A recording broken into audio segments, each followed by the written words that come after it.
Hello, everyone, and welcome to the author visit and code breaking workshop with Steve Sheinkin. My name is Karen Bilton. I'm the young adult librarian for the Franklin Township Public Library in Somerset, New Jersey, and I'll be moderating today's session. Steve Sheinkin is the acclaimed author of fast-paced cinematic nonfiction histories for young readers, including Born to Fly, Undefeated, Most Dangerous, the Port Chicago 50 Bomb, and the Notorious Benedict Arnold. His accolades include a Newbery Honor, 3 Boston Globe Horn Book Awards, a Cybert Medal, and 3 National Book Award finalist honors. Steve lives in Saratoga Springs, New York, with his wife and 2 children. He is here today to discuss Fallout, his new book, Fallout, Spies, Superbombs, and the Ultimate Cold War Showdown, which was recently named to School Library Journal's Best Books of the Year. And I was a member of that committee, and I can tell you that right from the beginning, the committee was all in agreement that this book deserved a spot on this list. We wrote about the book. With entertaining background stories and unbelievable facts, Sheinkin's latest engrossing narrative covers the US and Soviet arms race up through the Cuban Missile Crisis. This is a nonfiction history lesson disguised as a gripping spy thriller that readers won't be able to put down. We'll take audience questions after Steve's presentation and then wrap up with a code breaking workshop and share more information about how you can enter a sweepstakes to win spy gear for your classroom. Steve? Thank you. Thanks for that great introduction, and to School Library Journal for setting this up, and for those, you basically said everything that I want to say, but said it much faster, because I write these nonfiction books, and so they have all this information that we all want to know and we want our students to know, but I want them to be fun to read and to be page turners and thrillers, and that's exactly what I aim for. So when people think that's working, that's just really, really cool to hear. I'm going to talk almost entirely about my newest book, Fallout. And I'll start, though, by kind of explaining how I got into this, because I have this job, which I think is really cool, of writing nonfiction books that are fun to read, but it's not anything that I set out to do. I wanted to be a writer always, but I never thought that I would be writing these kind of books. So let me explain that. I'm going to share my screen so I can show some pictures. It'll be basically just like what I do at a normal school visit when I'm actually in schools. So I'm going to share my screen, open up PowerPoint from the beginning. And the first slide is just shows a lot of the last 7 or 8 books that I've written. And basically, I think this kind of shows why the job is so cool, because I can skip around from a book like Fallout, which is a Cold War thriller. Bomb is a World War II story, to a revolution story, to a sports story, a civil rights story, a true crime story. And again, I love the job, but how did I get into it if I never meant to be a nonfiction book writer? Well, all right, let me explain that real quickly. Here I am. Here's the one time. I wish I could be with you guys in person for all of this, but this is the one time I really wish I could, so I could see you appreciating the hair in this picture, because I know you're admiring it right now as we speak. I am the older brother in this picture. Here's me and my brother Ari, and I had the giant fro, and he's got the kind of Lego piece that looks like a bowl on his head. And aside from that, if you can get past the hair, the point I want to make is that this is when we decided to be writers. I think I was 12 or 13, he was 10, and we said, we're going to be a famous movie making team. And if we hadn't decided that and spent our whole teen years, we weren't making movies, but we were writing little comedy sketches and videotaping them. And that was just all we were obsessed with doing. And if we hadn't done that, I would never have this job, which sounds strange, but I'll explain it pretty quickly, because we went on to actually make a movie. This was in New York. This is in Austin, Texas. Here we are. The hair is still going strong with our cinematographer. We made this low budget movie in Austin called The More Perfect Union. And we were sure this was going to be a huge hit. We put in all the money we had, which was nothing, and then used credit cards basically to make the movie, which is a terrible idea, but also secretly kind of genius because we were betting on ourselves. And we were sure that this would be the launching pad to our lives, of writing and directing movies. It didn't work out exactly as planned, as most interesting stories don't work out as planned. So, all right, here's the next slide is the first review this ever got, A More Perfect Union. They're going way back to 1995. This is ancient history, but it took me a while to even want to put this in my presentation because it was so embarrassing. Look at the first line. All right, A More Perfect Union plays like a movie about a bunch of guys in college, made by a bunch of guys in college.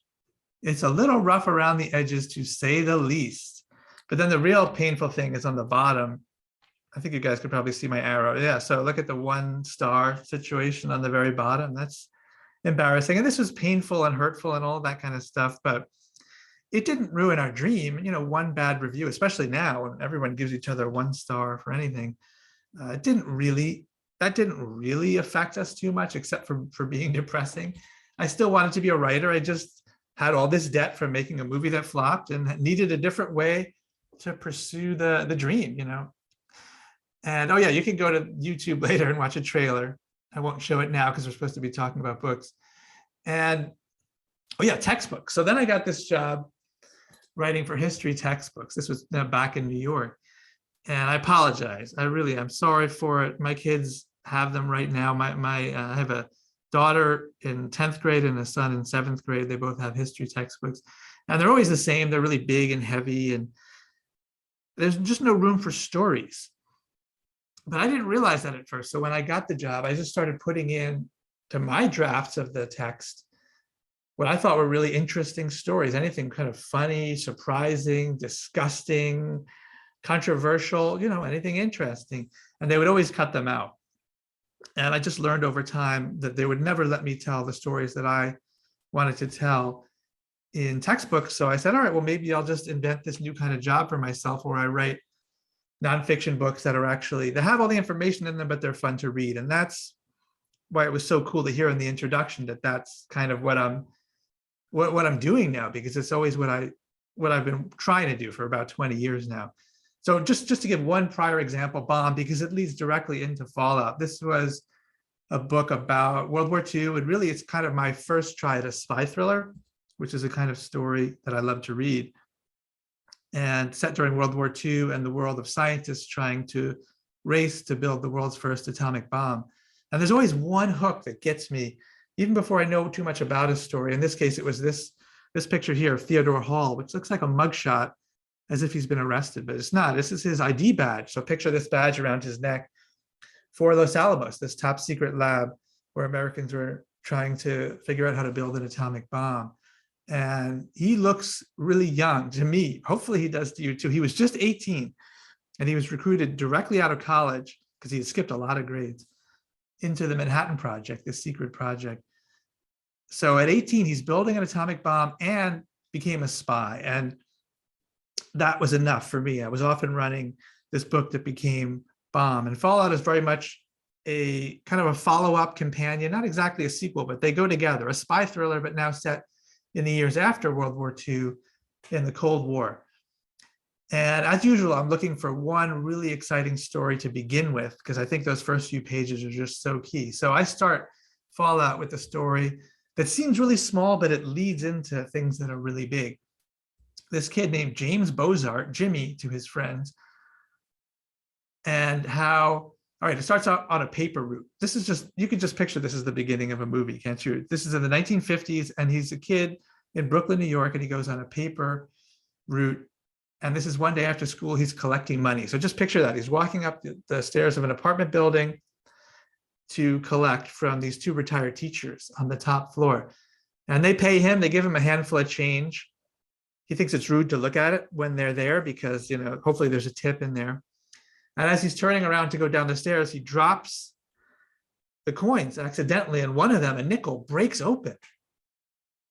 And it's sitting there on the floor in 2 halves. And inside one half of the nickel, this hollow nickel, is a tiny, tiny piece of film with what looks like a secret code on it. Now, this sounds like a made-up story, but it's absolutely true. Here is the nickel enlarged. It's now in the FBI files. And here is the code. This is a one-time pad code, the code that was kind of a trademark of the Soviet spy, Soviet intelligence during the Cold War. I'll explain a little bit more how this kind of code works in the book and later on when we talk about codes, but it was just a very strange scene, and Jimmy didn't know what to do. And those first few pages are him finding this coin and then trying to figure out what to do with it. He goes to his dad, he goes to a friend's house her dad is a police officer. He's not sure what to do. And the coin does end up in the hands of the FBI. And we find out right away, this isn't too much of a spoiler, that it really was a message from one Soviet agent, secret agents or enemy agents in New York to another.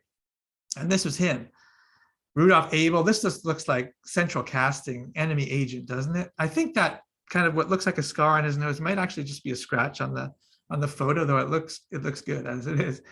And he was arrested as a spy early in the story, but he was a genius at making these spy gadgets. He would hollow out a pencil and hide messages inside, or a coin in this case. And so it was just a great way to introduce the story and to get into the type of story it's going to be and the time period we're going to cover and the types of subjects we're going to cover. Yes, you can send away for people's FBI files. This is Rudolf Abel's FBI files. These usually are thousands of pages, and they're usually transcripts of agents who went around interviewing somebody who they suspect, and then their notes from the interviews. And they're often classified. You can see it says confidential, secret, but then that's crossed out, which means over time, 50 years later, has been declassified.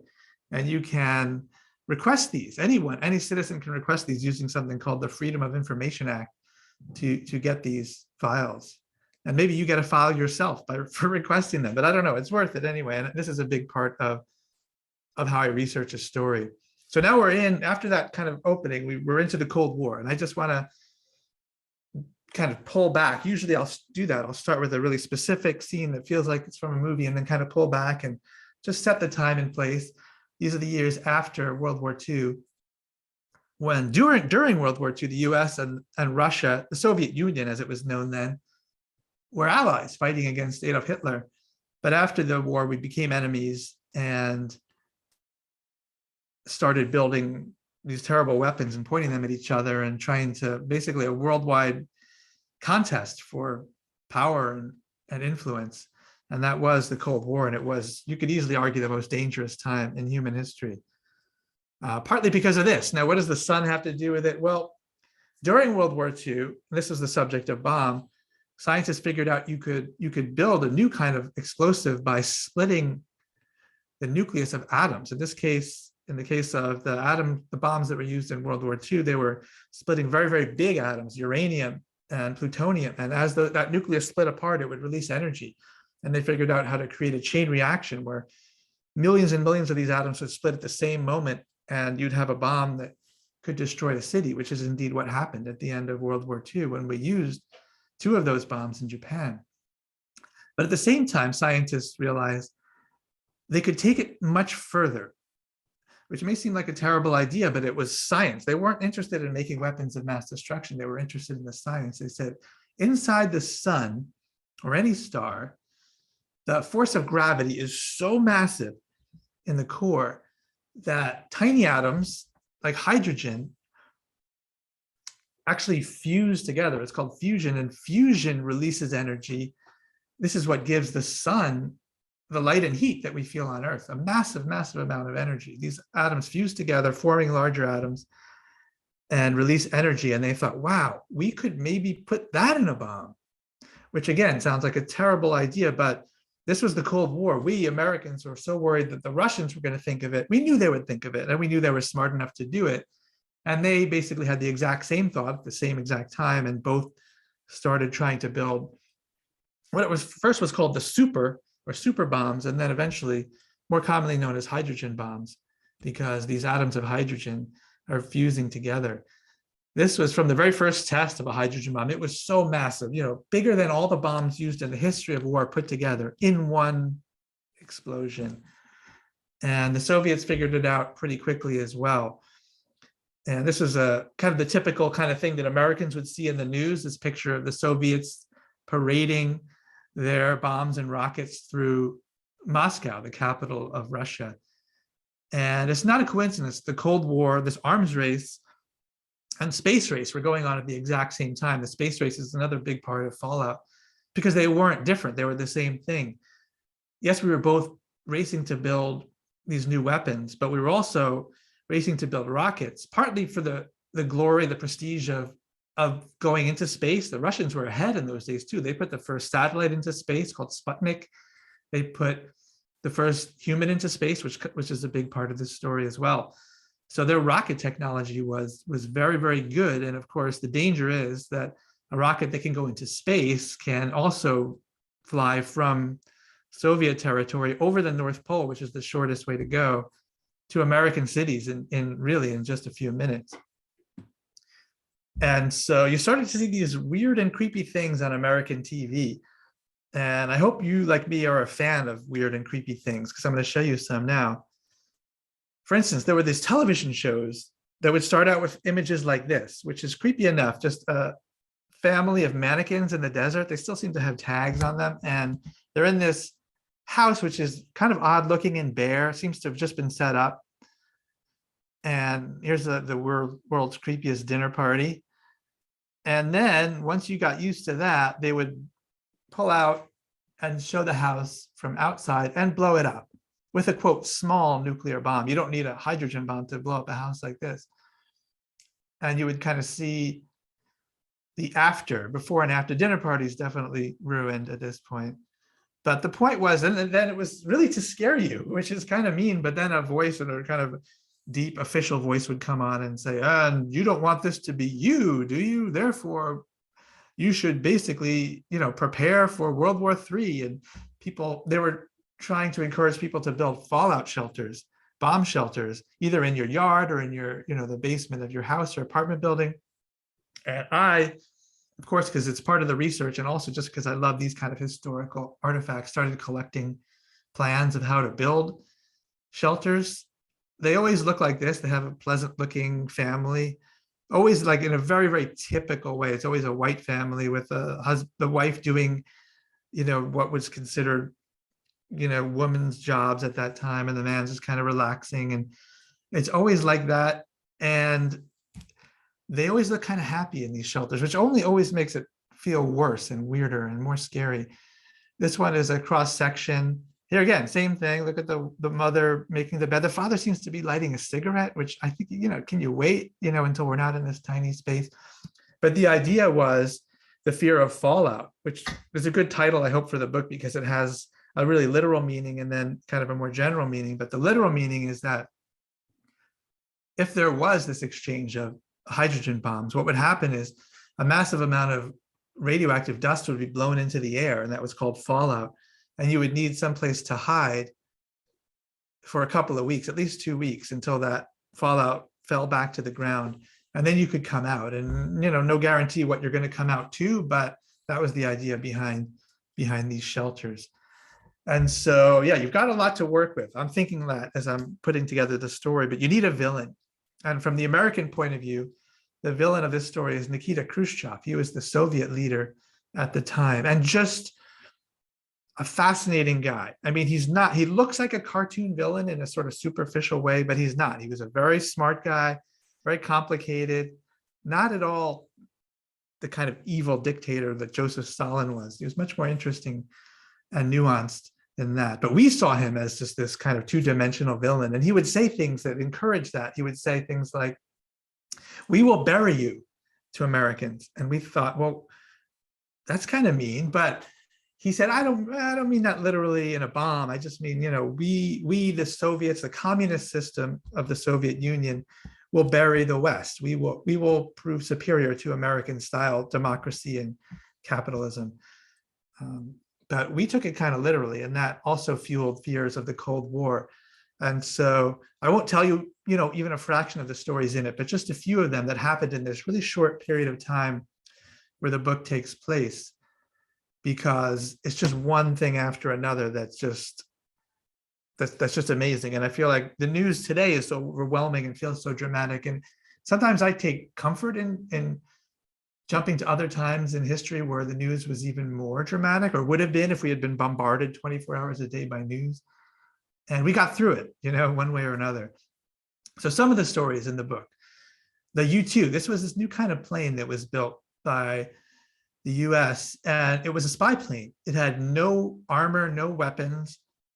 All it was good at doing was flying really, really, really high. And the point of the U-2 was to fly over Soviet territory and take pictures of things like their rocket launching pads and their military bases. And this was an active war. But the idea was that, well, the Soviets may notice the plane, they may pick it up on radar, but they won't be able to shoot it down because it's too high. This is another one of the things that did not work out as planned. And one of the characters in the story is Gary Powers, a U-2 pilot who was in the Air Force, a young guy in his mid-20s, a hotshot Air Force pilot who was recruited into the CIA to fly this plane over Soviet territory, and was in fact shot down. And this was one of the major turning points of the Cold War, where it went from kind of simmering hostility to real danger of World War III.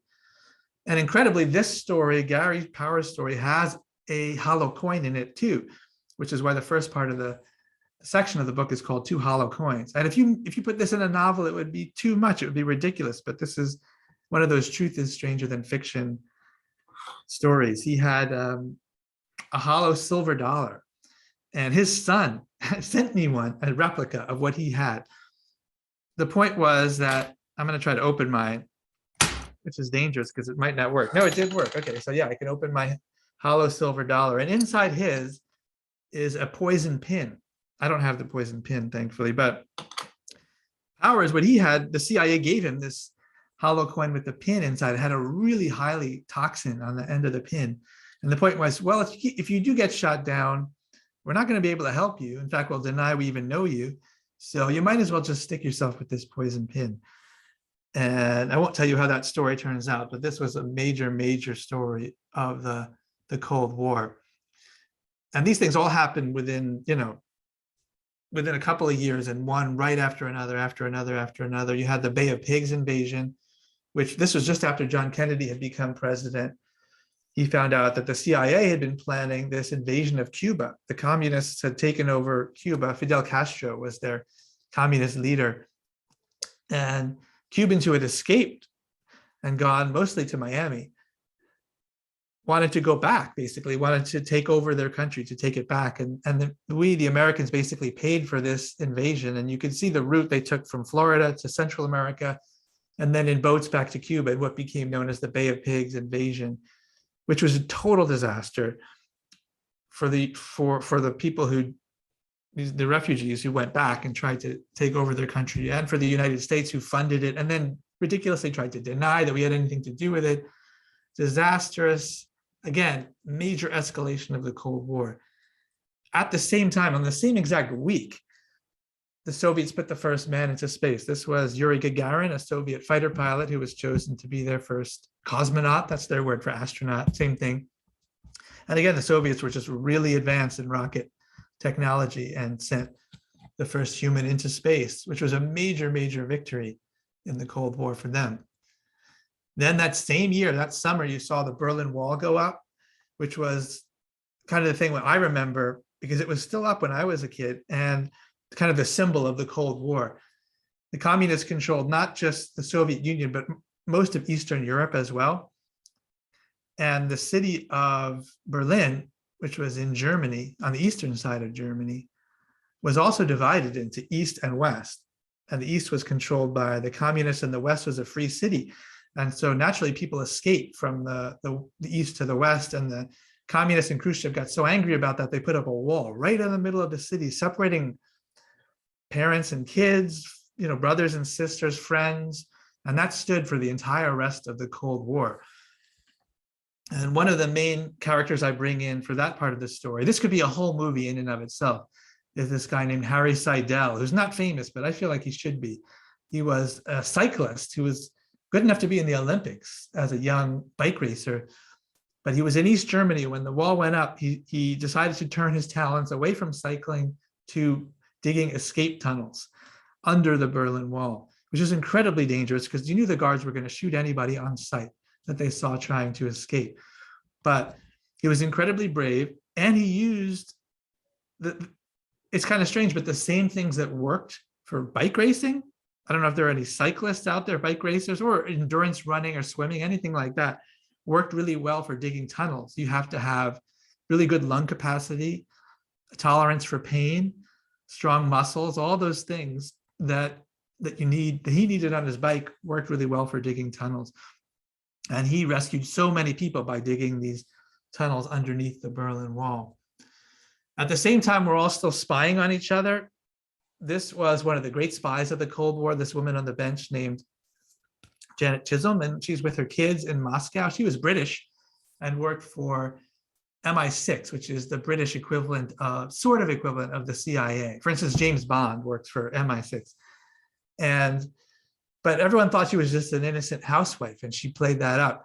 And she was in Moscow, and she would go to parks, for instance, but she had this really important Soviet official who had turned into a spy.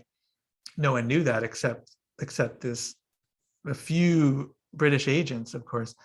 And he would take, using this tiny kind of camera, this Minox camera. My dad had one of these, and I never knew why, because I'm pretty sure he wasn't a spy, but he loved gadgets.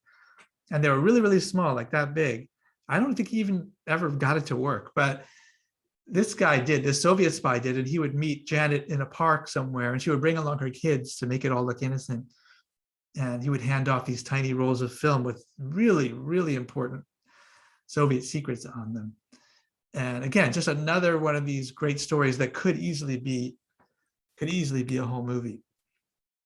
It all comes to a head with the Cuban Missile Crisis. And this, you could easily argue, is the most dangerous few days in the history of the world. And let's just hope that's always going to be true, and people will be saying that 1,000 years from now. It's in October 1962. We're still spying on each other, still flying U-2 flights even after that disastrous one over Russia. In this case, a U-2, an American spy plane over Cuba, is taking pictures and notices these odd clearings in the woods with what look like missile sites. And there are people who are trained to interpret these pictures, and they realized and figured out, yes, these are indeed missile launchers in Cuba. The Cubans are taking Soviet rockets and missiles with the warheads of hydrogen bombs and putting them in Cuba, just 100 miles from the United States. And this triggered the Cuban Missile Crisis, because once the news got to John Kennedy in the White House, he said, there's no way, we can't let that stand. We have to demand that the Soviets take their missiles out. And the Soviets refused, and that led to this eyeball-to-eyeball showdown. And this is frightening. I mean, this just shows the range of the missiles that were there, and why no corner, literally no corner, unless you're in Hawaii or Alaska, of the US was safe from these bombs. There was no 24-hour news, obviously no internet back then, 1962. And so you see a lot of pictures like this, because once Kennedy went on TV and told the world what was happening and demanded to Khrushchev, you have to take out your missiles, and Khrushchev refused, everyone knew that this showdown could lead to war really at any moment. And yet there was no way to get news. So you'd see these pictures of people stopping in a store to check out what was happening. News stations considered, they said, we should really be on the air 24 hours a day. But it was such a radical idea. No one had ever really thought of it before. They didn't have the equipment or the personnel or the budget or anything. So there was just no way to keep track of what was going on all the time. And there are so many ways this could have gone wrong. I'm not going to tell you most of them. There'll be a lot more, I think, thrilling to read it if you don't know all the details. But again, it's one of those truth is stranger than fiction things of how many things went wrong in those few days that could easily have led to World War III. The Soviets did have submarines in the Caribbean, which they'd never done before. They had right off the coast of the US with nuclear torpedoes on them.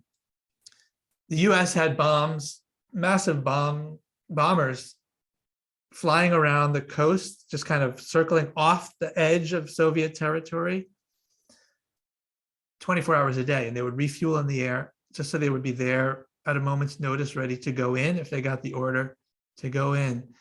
So that even if the Soviets attacked us first, there was no way they could stop those planes. And this was very high tech for the time, the big board, as they called it, where American Air Force officers could watch this in real time and see where everybody was.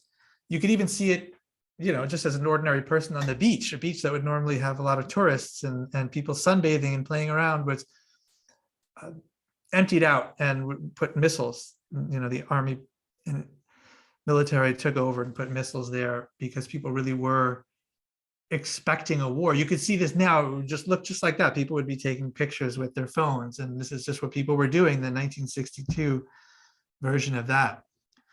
So all these stories and dozens more, that's how I researched for a year to find all that kind of stuff, which hopefully doesn't sound boring to you. I mean, maybe it does, but I love it. I love that part of the story, of the process, collecting stories. And then this is my storyboard. I'm looking at it above me right now, but it looks just like this. And this is the storyboard for Fallout, where each card represents just one scene of the story, and each card has a different color, whether it's a Kennedy scene, a Khrushchev scene, a scientist scene, a spy scene, that kind of thing. Or sometimes I'll just have a news scene, step back and tell you what's going on kind of scene.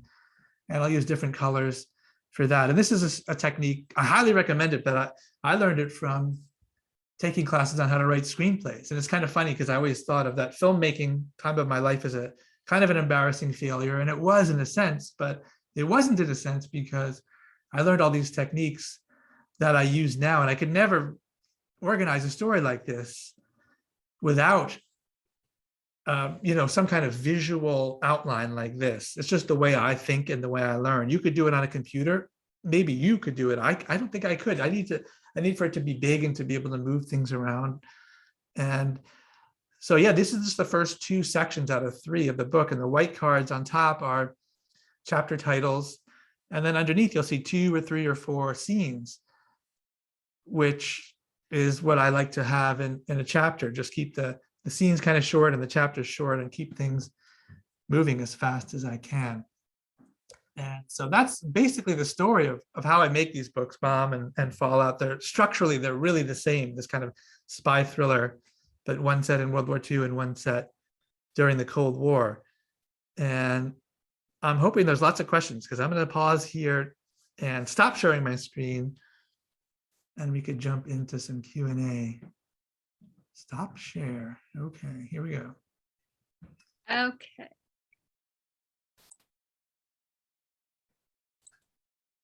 Oh, thank you. Yeah, great. Okay. Yeah, you talked a lot about your research process, and a lot of people have specifically asked about that. A couple of interesting questions relating to how you mentioned the Freedom of Information Act. People were asking, did you ever have any difficulties getting I get that a lot. Yeah, you could do it. Don't be afraid. But no, not difficulties exactly. The first time I did it was for Bomb. I was researching some of those nuclear spies, and yeah, I filled out the form and everything like that. And then an agent called me, which was kind of scary. And he said something like, "Well, what do you want that for, sir?" And I said, "Oh, I'm writing a book for middle school." It sounded pretty innocent, I hope, for teens. And he said, "Oh, okay, that sounds like a good idea. $20." And so I sent, and technology, even just in those 10 years, has changed. I think he sent me actual discs, which you would never do now. Now it would all be on PDF files that you would email, but it was the same thing. And so that's the only time that I got any kind of, it wasn't, you wouldn't even call it pushback. He just wanted to know what I wanted it for. And that's pretty routine, because they have to, by law, they have to answer you. They can say no, but they have to give you an answer. Okay. Were you always interested in history? If not, what got you interested? No, I got to be honest. And when I was your age, I mean, to the students, that is, no, I wasn't that interested in history, unless there was a really good teacher. And you know this probably because you have a really cool teacher who does stuff like this. But my teacher the teachers that I remember, they just made me memorize, when an explorer sailed on a certain river. And I just thought that was really boring. And I thought that's what history was.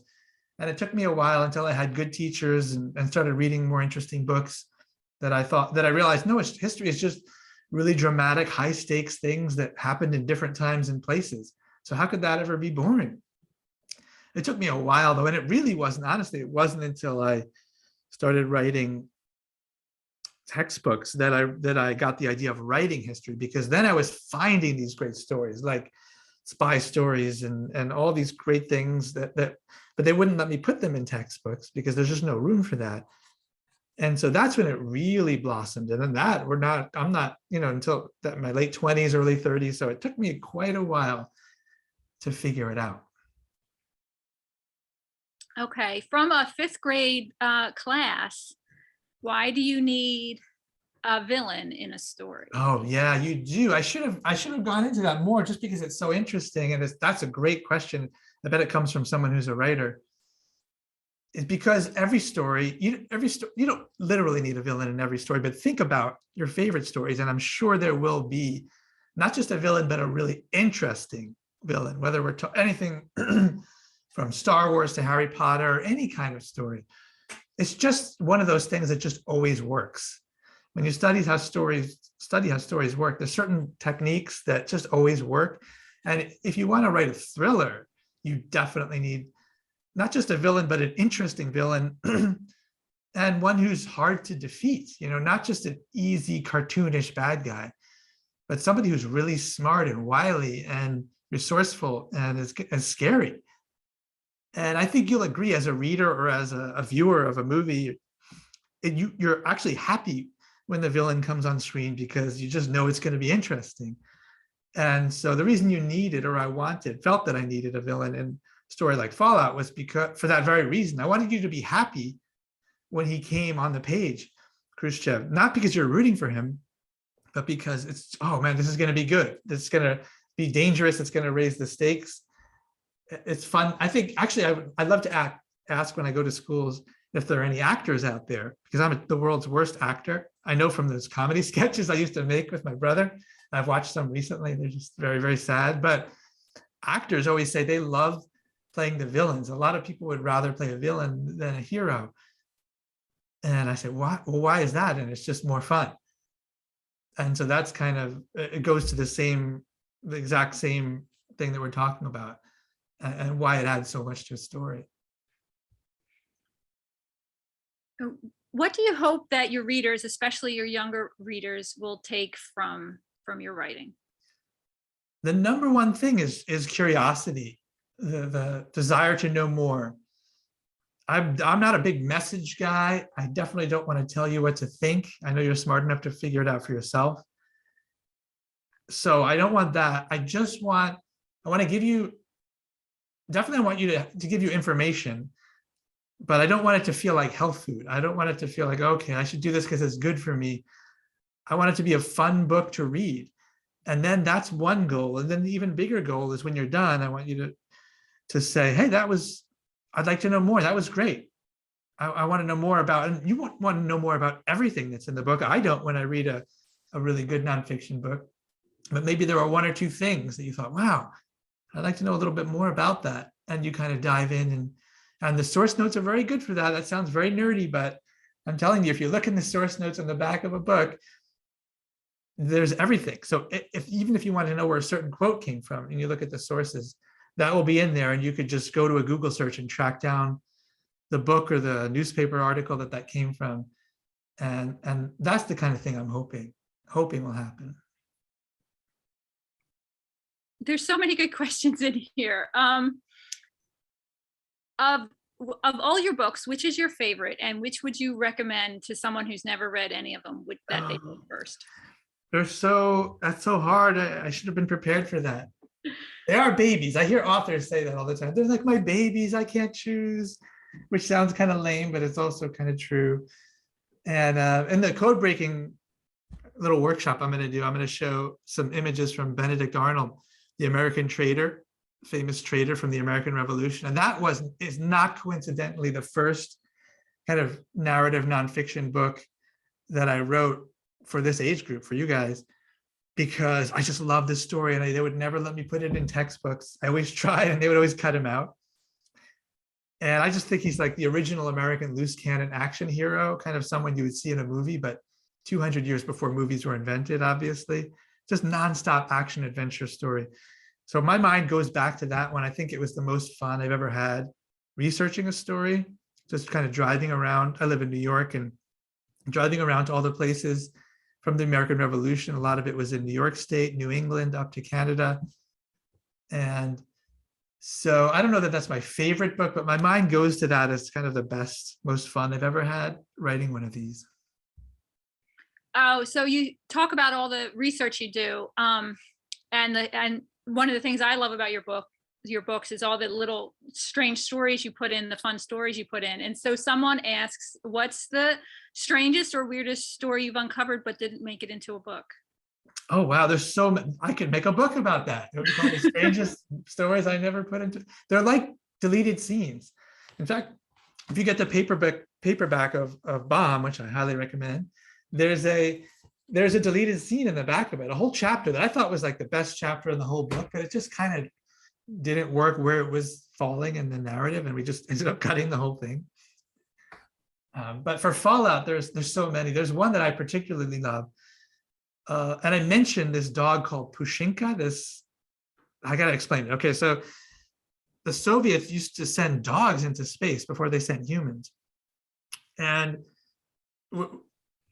as a way of kind of like, this is a great Khrushchev story too, as a way of saying, being nice to Kennedy, President Kennedy, but also poking him in the eye about who was winning the space race. He sent the daughter of one of these space dogs. So one of the space dogs had a baby, and he sent this fluffy white puppy called Pushinka to the White House as a present. And Kennedy was like, oh, that's nice. But he was also thinking, what is this? Is there's like listening devices inside this dog? And he had the CIA inspect the puppy to make sure it wasn't a spy. And then the puppy moved into the White House. And I told the very, very tiny bit of this story, but maybe it just needs to be its own book. Couldn't you see it being certainly a picture? Is anyone out? I shouldn't even give this away. It's too good. But if anyone wants a picture book idea, it's just great because the puppy moved into the White House, and then the Kennedys had all kinds of pets. He had two really young kids. They had a pony and all kinds of dogs and cats and rabbits. And Pushinka, the puppy, had a Cold War romance with one of the Kennedys' dogs, and they had puppies. And then thousands of kids wrote to the White House saying, can we have one of those puppies? And they had some kind of drawing where the Kennedy kids gave away 5 of those puppies. And so you can see this story is really interesting, but it doesn't really fit in a Cold War thriller. And that kind of happens a lot, where I'll find something and I'll just go down a rabbit hole of, wow, that's exciting. I want to know more about that. And even though I kind of know in the back of my mind, I'm never going to use this. Why am I wasting a whole day learning this? But I can't help it because it's so cool. And maybe someday I'll use that in something else. That's just one. If I could give you hundreds of examples like that, but I won't right now. Several people have asked, what are you working on next? And if all your books are often related to 20th century history, do you ever think about doing anything earlier in history?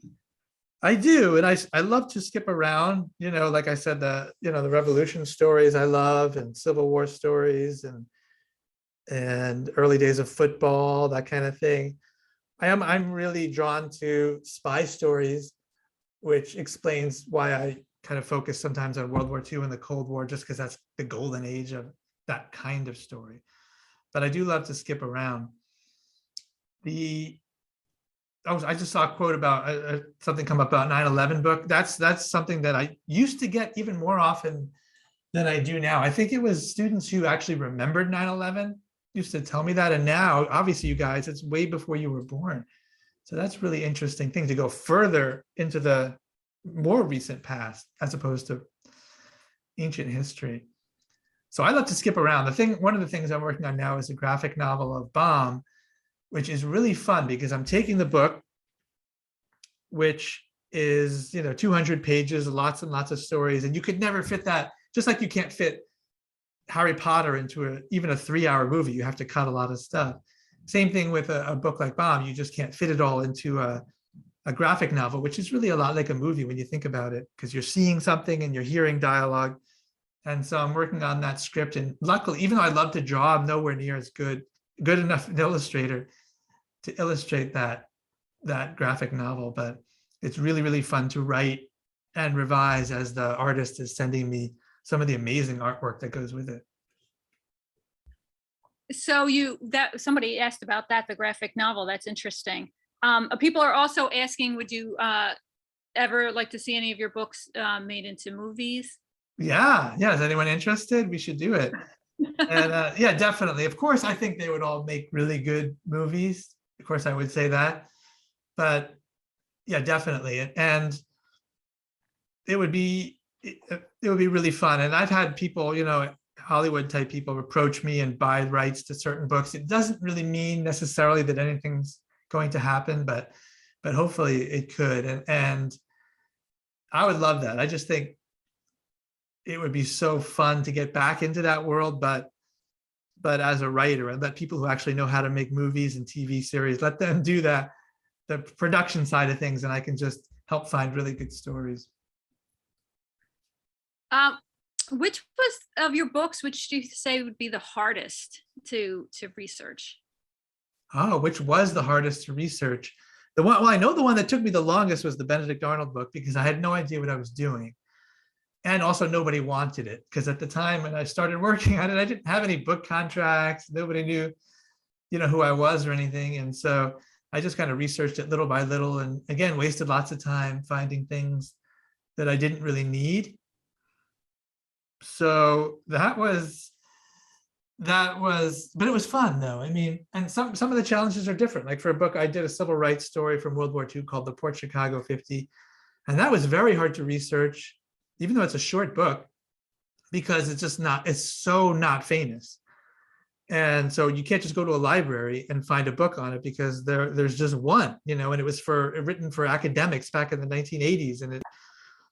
And so it was much more the kind of nerdy detective work that I was talking about, where I had to track things down and talk to people who were there or knew people who were there, and much more pounding the pavement kind of research than going to a library. I love doing both, but the more obscure a story is, the harder it is to really get those facts and those quotes and scenes that could help you bring it to life as a writer. Oh, there's so many good questions. I'm sorry we've run out of time to do any more questions. And I have to say, we're going to go to the code breaking session in a moment. But before we end today's session, we'll be sharing a link in the chat where you can use the Fallout cipher to enter to win some spy gear for your classroom. So please pay attention, everyone watching, to the chat to get that link for more information. And now I'm going to pass it over again to Steve for the code breaking. Yeah, I'm just going to share my screen again and show a few little pictures from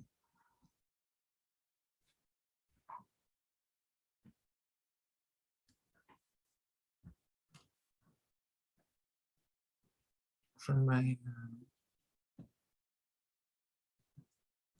let's see, where was I? I was going to go back to where I was. Okay. Slideshow from here. And it's, I'm not going to teach you all of codes and code breaking in 10 minutes. And I'm not the world's biggest expert anyway, but I want to set up this kind of fun challenge that we're giving to you guys. This is a one-time pad. I won't explain this because it's complicated. I explained it in the book, how you could use these pads to add these random sets of numbers or letters to your message and make it totally unbreakable, even by a modern day computer. But going back in time, here's the Benedict Arnold thing I was going to show you. There are really two ways of sending a secret message. The first way is you could just hide the fact that it exists. And this is a famous moment from Benedict Arnold's history, where this British officer came behind American lines, and Arnold wanted to give him these secret papers and insisted he put them in his boot. Now, you have to promise me, if you ever become a spy, do not ever do this. This is the dumbest thing you could possibly do. It worked out disastrously for both of them. But the idea was to hide the fact that this secret message existed. Much more sophisticated thing to do would be to encode or encipher the message. People kind of use those terms interchangeably, but they're not. Ciphers are usually you're swapping one letter or a symbol for another letter, and codes, you're swapping a symbol for a whole word or a phrase, something like that. So this is an example of a cipher, and it looks kind of futuristic, or even, I don't know if you have any Hebrew readers out there. It looks, some of these letters look like Hebrew, but it's not. This is a really simple code. It's something called a pig pen. So if you got a code like this, it's a substitution cipher. Each one of those symbols stands for one letter. And so if you look at the first one, this X, it has that kind of arrow with a dot inside. And these diagrams on top explain how the cipher works. So that arrow with the dot inside, you go to this, and which one of these shapes looks like an arrow with a dot inside? This one with an X. And then the M has this kind of shape with a dot inside. Which one has that same shape with a dot inside? An M. And A, again, has this backward L, but without a dot. That's A. So it's kind of a cool code. If you just see this, it looks really hard to break, and you could send your friend a message that nobody would ever be able to figure out. Although if they're good at breaking codes, the truth is they really can. It's actually pretty easy to break for a sophisticated code breaker.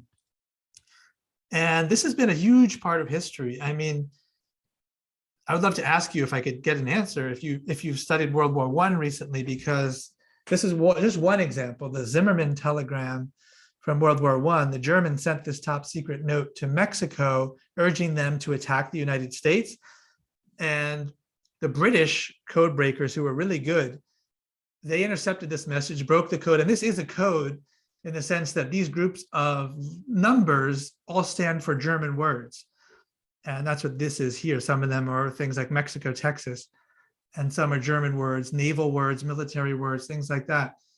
And this was a message that when the British intercepted it, the Americans weren't in the war yet, but they desperately needed our help in the war. And they said, wow, if we give the Americans this message, they're going to be so angry at Germany for encouraging other countries to attack them that they'll join the war on our side. And that's exactly what happened. It's just one of the examples of when codes and code breaking changed the course of history. It was a major factor in World War II as well. And the code that I'm going to show you for this challenge is a book code. This is classic. So this is, again, one of the messages sent by Benedict Arnold. And you can see there are these groups of numbers, these three numbers in here. What is this? 909, 822, 198, 933. And that's the book code. I'm going to give you an example from Fallout. And this looks pretty complicated, or like, how would you approach this? As if you just see these groups of numbers, it doesn't mean anything, but it's actually a really, really simple code, but also really secure. If you and your friend just need the same book, and if nobody knows which book you're using, this is unbreakable. A modern computer could not break this code, but you and your friend could send messages to each other. And the way you do it is this. So you get this little group, 12568 represents one word. So, all right, what does that mean? Well, simple. You just turn to page 125 in the book and count down to line 6, which I've done on this screenshot. I haven't actually written in my book. Don't worry. Don't really write in your book, because it kind of gives away the secret, if you do that. But count it down to line 6 and then over to word 8. And you could just see that word is gravity. So 12568 stands for gravity. So it's a little time consuming, because if you're sending the code, what you have to do is go through the book, and some words are common, like in, the, with. Those are really easy to find. But if you have a specific word you're looking for, you might have to search a little bit for it. And once you create these groups of numbers, you send that with nothing else, just those groups of numbers. And your friend or fellow spy gets that, and they will know what it refers to. In Benedict Arnold's day, they used some famous book of law cases or something that they both had. And it's unbreakable, because if people don't know what book you're using, it's just a group of numbers. They could stand for anything. There's no pattern. Don't repeat. Even if you want to use the same word twice, find it somewhere else and use a different set of numbers so there's no repetition. And it's great. It's a really good code. And so this is the challenge for anyone who chooses to accept it.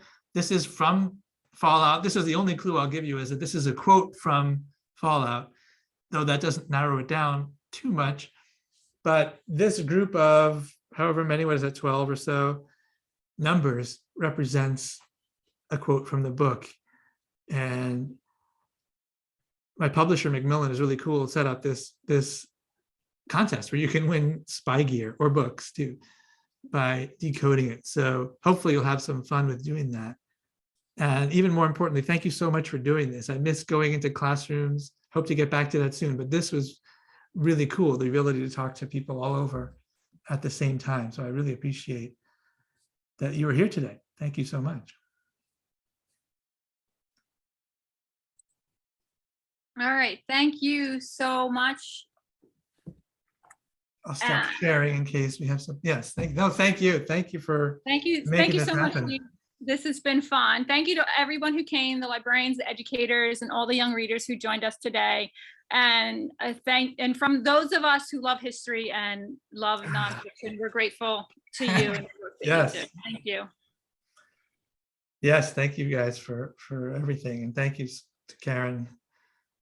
Oh, this has been fun. Thank you. Yeah, really, really fun.